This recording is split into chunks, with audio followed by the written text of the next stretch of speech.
Bonjour. Bonjour. Bonjour Boners. Ah, Bonjour Boners. Excuse me. Let me settle myself in here. It is below zero here in New York City. I believe with the wind, it's 15 below zero tonight. Welcome to Get Wood. My name's Jess Wood. And yes, enough of you had gotten in touch with me and said you missed the theme song. So damn it, let's bring it on. Bring on that theme song. Bonjour Boners. Okay.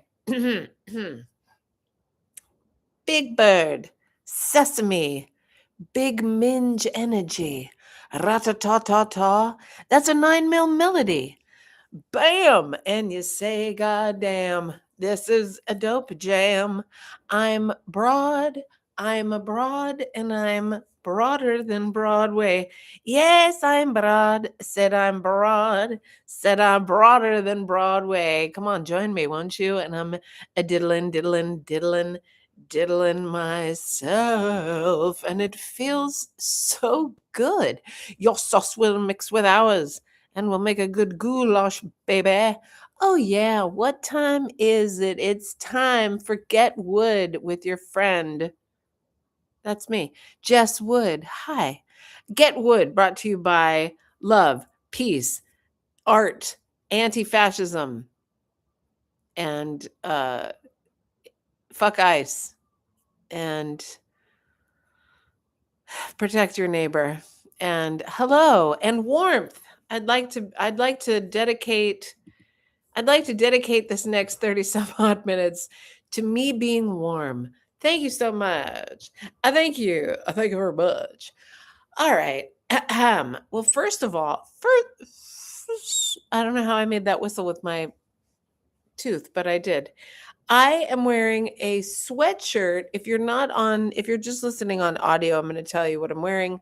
I'm actually double up. I have a double up. I am wearing a double sweatshirt, but the sweatshirt on top that you can see, it's a popsicle with dead crossed eyes, and it's smiling, and there's a bite out of it. It's got its tongue out, and I got it at a clothing swap, not a shop, but a swap. Do we love the clothing swaps, ladies? Hey, ladies, and men too. I don't know if guys, do you guys have clothing swaps? I feel like you don't. I feel like guys will hold on to something until it is broken. Like I've had this t-shirt since my senior year in high school and I think it's a killer t-shirt. All right, Bobby, but it's got holes all through it, but it's a Rolling Stones t-shirt from the I don't know, the tour, the Smoke the Dragon, Chase the Dragon tour. I don't know if that was a tour, but I imagine it was for some of us, some of them, us. I never smoked heroin. I snorted it. Yeah. So I got this sweatshirt in Albuquerque, New Mexico when I was living in Albuquerque. The quirk, the quirky, the quirky, the entrapment. I was at a clothing swap. Swap. I was at a clothing swap that was at a skate park.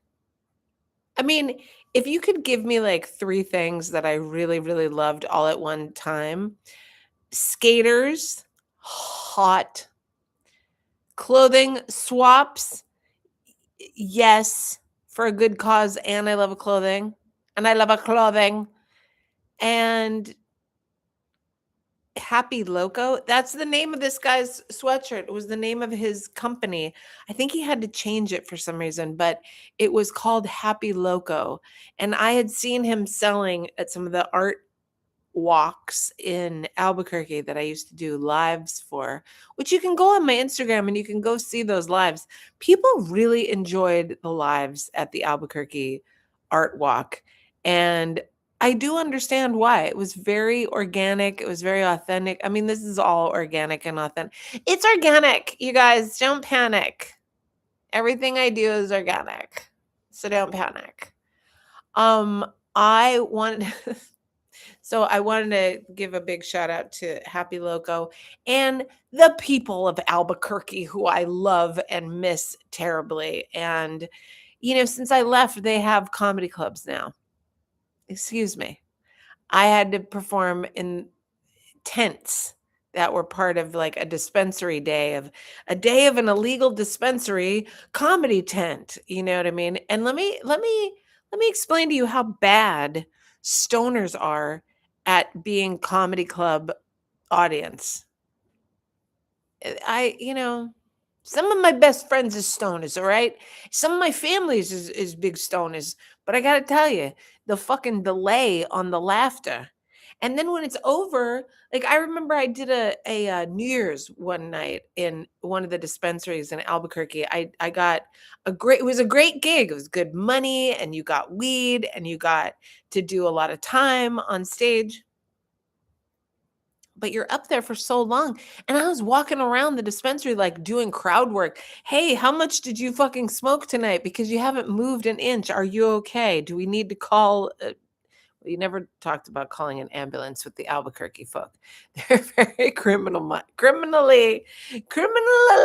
minded. So after the shows, inevitably after a dispensary show, everybody would be like, "Yeah, that was so killer, yeah!" And they'd all be applauding and having the best time. And you're like, "Are you fucking kidding me, you guys? Where were you when I was up on stage? Come on, shimon, shimon." So, yeah, my sweatshirt. I want to thank everyone who reached out and said that they missed the theme song. I hope that you sang along with me to the theme song. And I want to shout out to these weird things that happen on social media where they have your memories, Remember 14 years ago when you didn't have that line in your forehead? No, but they do. They torture us with old photos and videos of people and places and things that perhaps we don't want to. We did it and it's done. That's the thing about my generation. Well, the Gen Xers, look, you had to do everything that you could do to have the best time ever because that was it. That was all you were going to have. You didn't know if you were going to get to go back there. You didn't know if they were going to tear down the dirt hills that you guys were bicycling over and trying to jump. You don't know if the cops were going to come to the spot that you guys were smoking at this week. Maybe next week the cops were going to be there. So you really had to take advantage. And guess what? You couldn't go back. So now I have all these memories. Remember 3 years ago when you spoke about the Grammys and your friend Shwana, shout out to Shwana, had commented upon your Grammy stuff? Yes, I guess I remember. No, the answer is no, I don't remember, and I don't wish to remember. And can we please get on with our lives? For God's sakes. I would like to ask you all out there in TV land, how long do you keep a photo? Like, I feel like, again, I'm gonna talk generationally at you, and a lot of you out there understand, a lot of you might have photo albums. That's how old we are. We have the albums with the albums of photos from the 1900s, and then you keep them at, like, your parents' house or something, right? Like, my mom never had a photo album. Oh, don't get it twisted now. Elle couldn't get it together to get a fucking photo album together. Are you kidding me? Jesse, that's so uptight, so straight. Like, anything that she didn't wanna do or that she couldn't really pull it together to do, like, ugh, underwear? Oh, they're just so straight. You're just so uptight if you have underwear. Like, lady, get a grip, as my ex's mom used to say. Get a grip. Jeez. Oh my God. But that's how I was raised. So how long do you folks keep a photograph? In your phone, in a file somewhere. I feel like sometimes those things will come up like 14 years ago, you were with Schlabutke at the Cosmo race. And who's Schlabutke and what is a Cosmo race? I don't know, but you know what I mean. There was something going on. Maybe you got some ice cream with Shannon. Hi, Shannon. You remember? Anyway, there are pictures that I don't have that just come up on socials sometimes, and I go, "Oh, that's fine. I didn't remember how that's cute." But then my own photos in my phone, are you constantly erasing?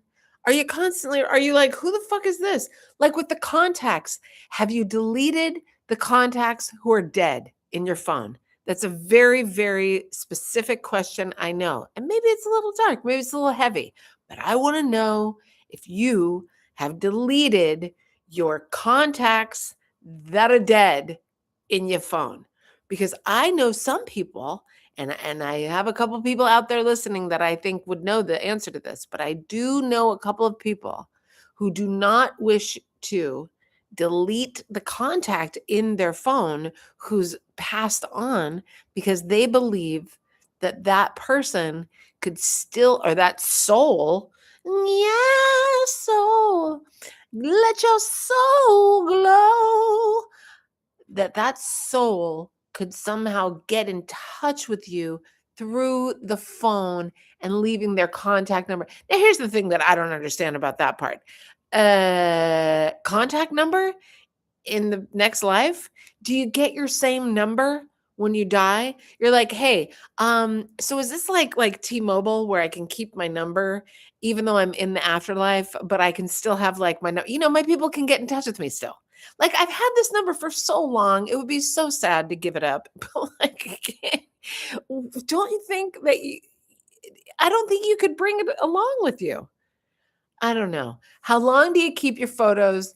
And do you think that your phone is a direct connection to the people who have passed on? Now, I know that a lot of people talk about, because, I was raised a witch, but we've talked about my mom not being very together. So, again, with the labels that were kind of easier for her to lean into, because if she could lean into being a vegan, that meant she didn't really have to feed me much.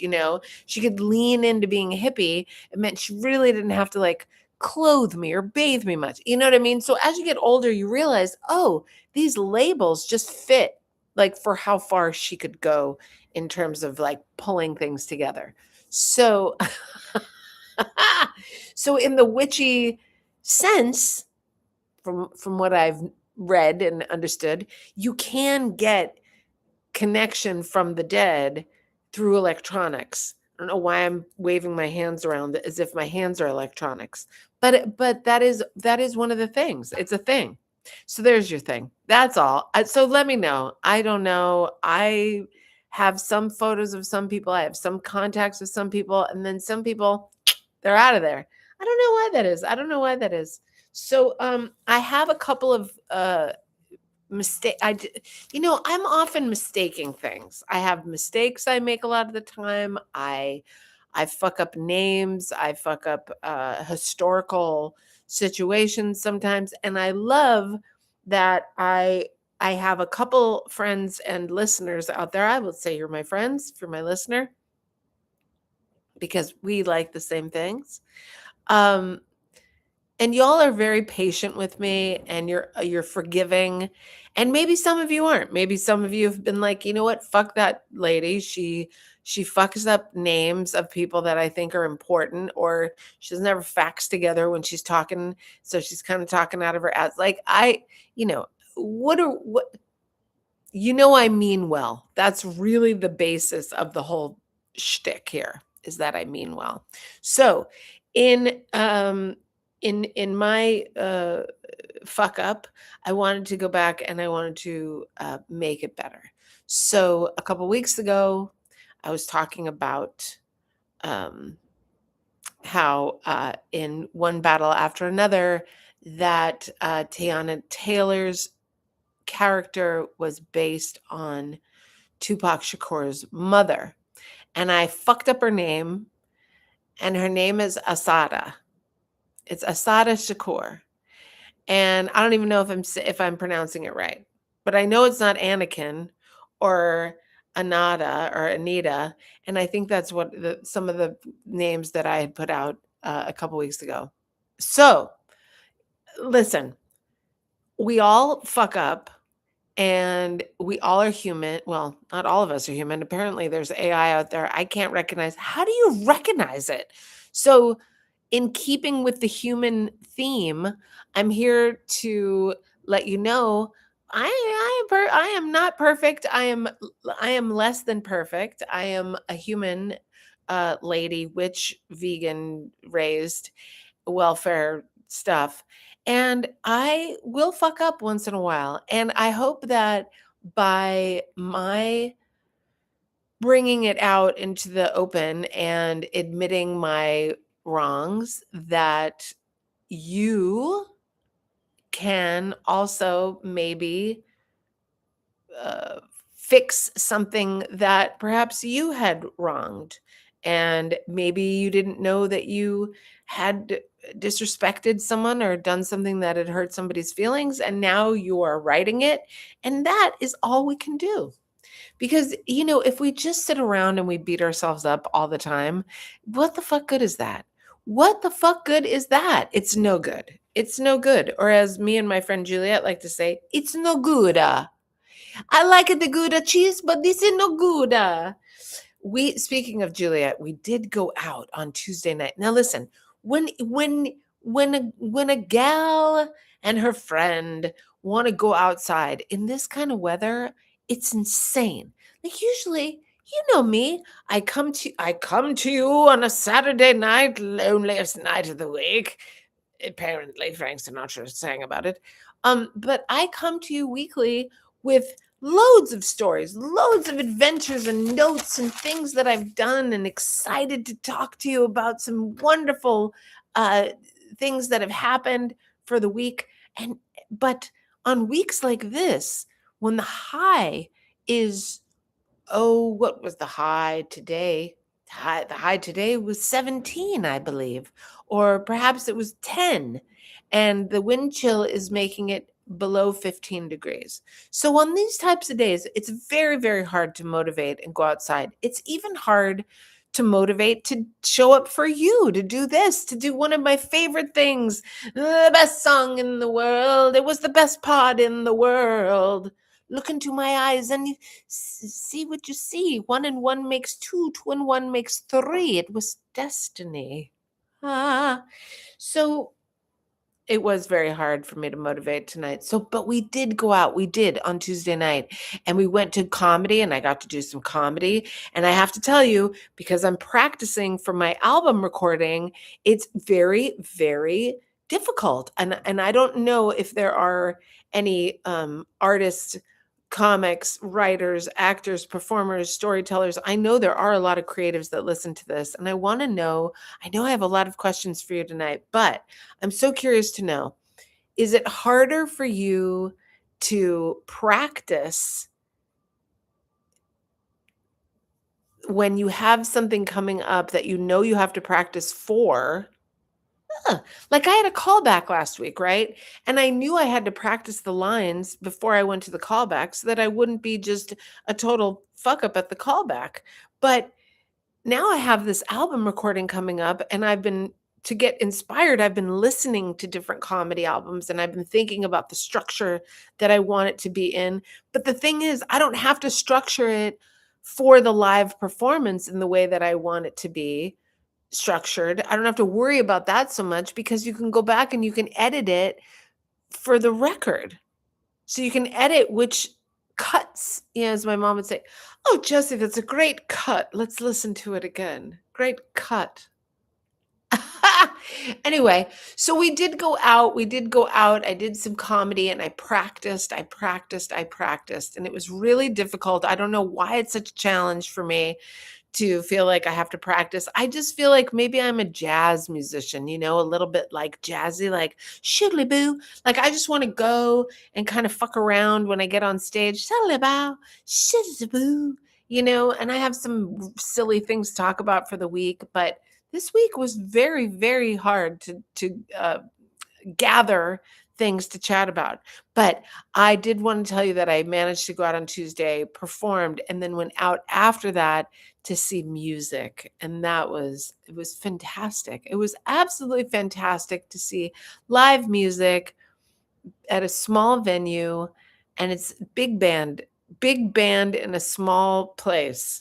Nothing like it. It's called Mona's if you're around New York City on Tuesday nights. They do it. It's like set up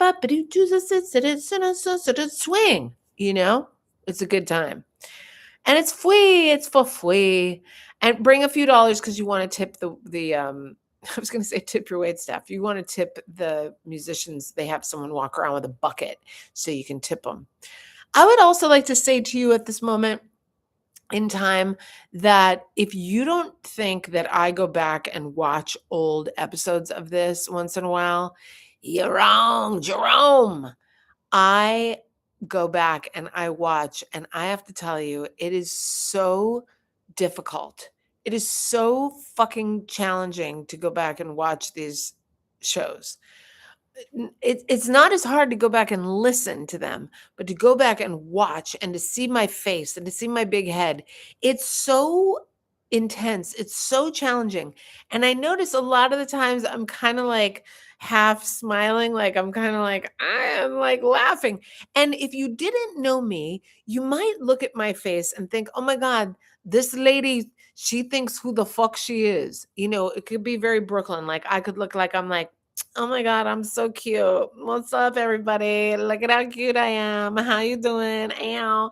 And that is actually the opposite. I was watching my face and I was realizing that I am very, very, como se dice, insecure. Insecure. And feeling like I'm watching myself and I can't believe I'm actually doing this. I cannot believe I'm like, I mean, the face that I'm making, I realize that I'm saying to myself, this is the face. Can you believe how am I actually even doing this? I can't believe I'm still talking. Look at me talking to this camera. I have to like stare at my face this whole time. That's the whole inner monologue of what's going on inside of my fucking head. I know. I know. So, hey, Olympic, I know you read about the Olympics that have started, right? In Milan. Milan Winter Olympic. And I'm not really a big Olympics person. I don't know. I don't really what isn't it just like a lot of sponsorships? So, but what caught my eye was a story this week that came out about look at how I'm trying to not do the side I'm really trying to not do the side smile smirk at myself because I feel like it looks like hi, what's up you guys? Hey guys, like TikTok. Hey guys. Oh my god, all these people are leaving TikTok. They have our data. They're spying on us. No shit, bro. Sis. The They've fucking been spying on us this whole time. I don't know why anybody thinks it's anything new. Anyway, what caught my eye was the Olympics doping committee. They are on the watch and the lookout for men in the ski jump competition who may be shooting their dicks up. Yeah, you heard me, dicks up with hyaluronic acid to make it seem bigger when they go to get their costume fit, their ski onesie, their flight night. I don't know what you would call it. It's that one piece thing that they have to wear to do this. You know, they ski, you know, they ski and then and then they stay like real stiff. And apparently, not stiff in that way. Come on, people. But apparently, when you you know, if you hydrolonic acid your dick and then you go get fitted, they're like, oh my God, you need a bigger flight suit. So then they fit you for a bigger flight suit. And apparently I 5% of a bigger flight suit gets you further in your flight. Huh? Yeah. It's the opposite of shrinkage. It is the flying of the flight of the bumblebees. So the doping committee is watching for that. Don't you shoot up your dicks. We're checking dicks this year. Snoop Dogg.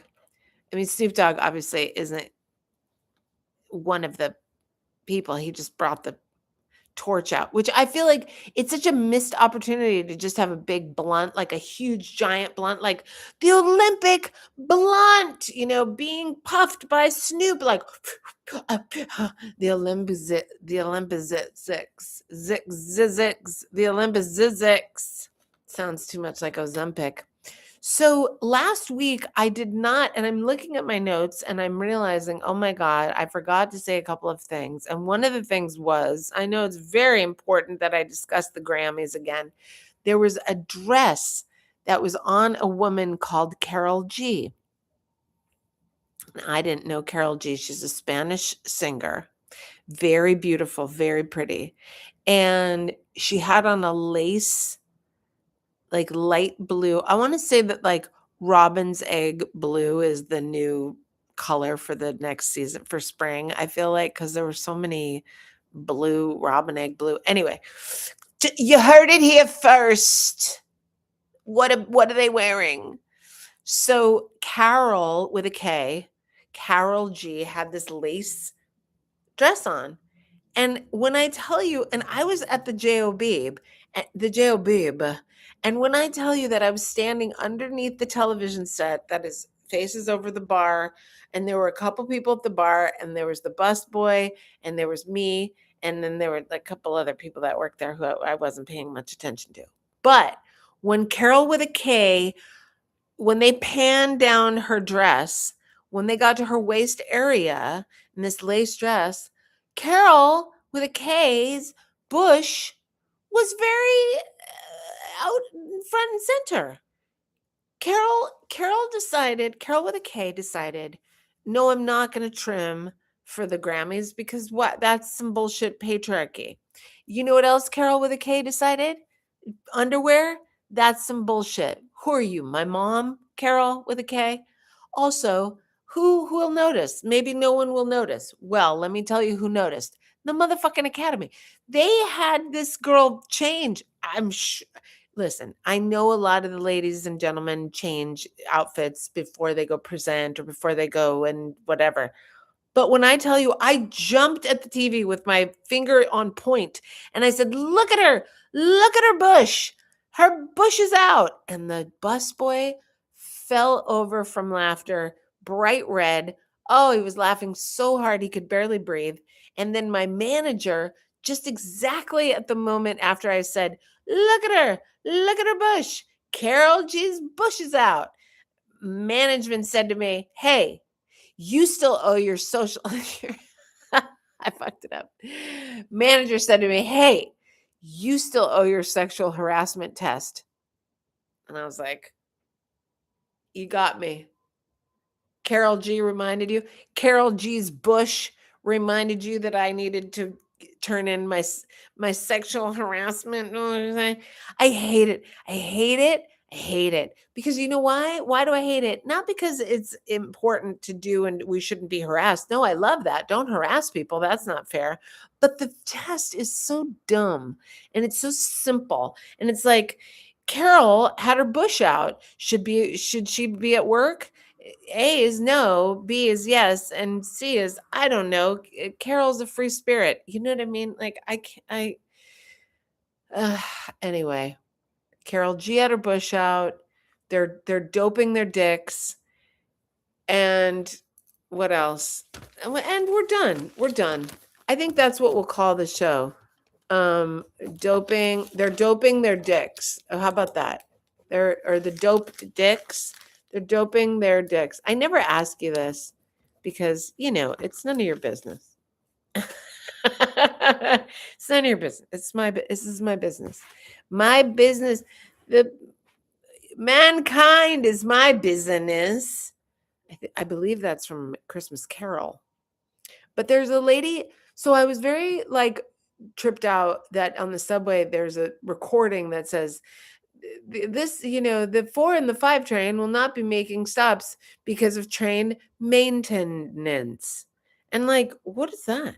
Maintenance. And so I said to my friend, I said, I don't understand. There's so many people that work for the MTA. Couldn't they find someone that could pronounce maintenance and just record it? Because like everywhere I go, I hear this lady and she's like, maintenance. Or maybe they could just like train her for the trains, train the train lady for maintenance.